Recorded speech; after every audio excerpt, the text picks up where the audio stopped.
അവൻ ജനിച്ചപ്പോൾ തൊട്ടേ ലിവറിന് പ്രശ്നം ഉണ്ടായിരുന്നു. അപ്പോൾ ഒരുപാട് ഹോസ്പിറ്റലിൽ ഇങ്ങനെ മാറി മാറി കാണിച്ചിട്ടായിരുന്നു. എന്തോ ട്രീറ്റ്മെൻറ്റ് എടുക്കണമെന്നോ ഒന്നും അറിയില്ലായിരുന്നു.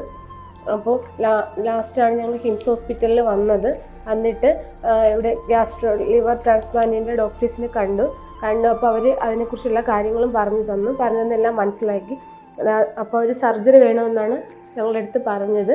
ഈ ബേബി കാശിനാഥ് ജന്മം മുതൽ തന്നെ അവനൊരു ലിവർ ഡിസീസ് കാരണം അവൻ ഒരു മോശമായ അവസ്ഥയിലേക്ക് പോയിക്കൊണ്ടിരിക്കുകയായിരുന്നു. അപ്പോൾ അവരൊരു 6 മാസം ആവുന്ന സമയത്താണ് നമ്മുടെ അടുത്ത് വരുന്നത്. അപ്പോഴേക്കും അവന് ഭയങ്കരമായിട്ട് വെയിറ്റ് എല്ലാം നഷ്ടപ്പെട്ട് ഒരു ലിവർ ട്രാൻസ്പ്ലാന്റ് എന്തായാലും വേണ്ട സിറ്റുവേഷൻ ആയിരുന്നു. പക്ഷേ അവൻ്റെ ആരോഗ്യസ്ഥിതി വളരെ മോശമായ അവസ്ഥയായിരുന്നു. അവന് 6 മാസത്തിൻ്റെ വളർച്ച മാത്രമേ ഉണ്ടായിരുന്നുള്ളൂ. പിന്നെ ഡെവലപ്മെൻ്റ് ഒന്നും വരുന്നില്ലായിരുന്നു. വീട്ടിലെപ്പോഴും കരച്ചിലും കാര്യങ്ങളും മാത്രമേ ഉണ്ടായിരുന്നുള്ളൂ. പിന്നെ അവന് ഡോണറും അവർക്ക് ബ്ലഡ് ഗ്രൂപ്പ് മാച്ചിങ് ആയിട്ടുള്ള ഡോണറും ഇല്ലായിരുന്നു. അപ്പോൾ ഈ സിറ്റുവേഷൻസ് എല്ലാം കാരണം അവനെ നമ്മൾ ഇച്ചിരി ഇമ്പ്രൂവ് ചെയ്യിച്ചെടുക്കാൻ വേണ്ടി ന്യൂട്രീഷൻ എല്ലാം കുറച്ച് ഒപ്റ്റിമൈസ് ചെയ്ത് ഇമ്പ്രൂവ് ചെയ്യിക്കാൻ നോക്കി. അതേപോലെ തന്നെ ഡോണറിനും കുറച്ച് വെയിറ്റ് റിഡക്ഷൻ എല്ലാം ചെയ്ത് ബ്ലഡ് ഗ്രൂപ്പ് മാച്ചിങ് അല്ലാത്ത രീതിയിലുള്ള ഡോണറെ വെച്ചിട്ടുള്ളൊരു ലിവർ ട്രാൻസ്പ്ലാന്റ് ആണ് ചെയ്തത്. ചെയ്യുന്ന സമയത്ത് അവൻ്റെ വെയിറ്റ് വെറും 4 കിലോ ആയിരുന്നു.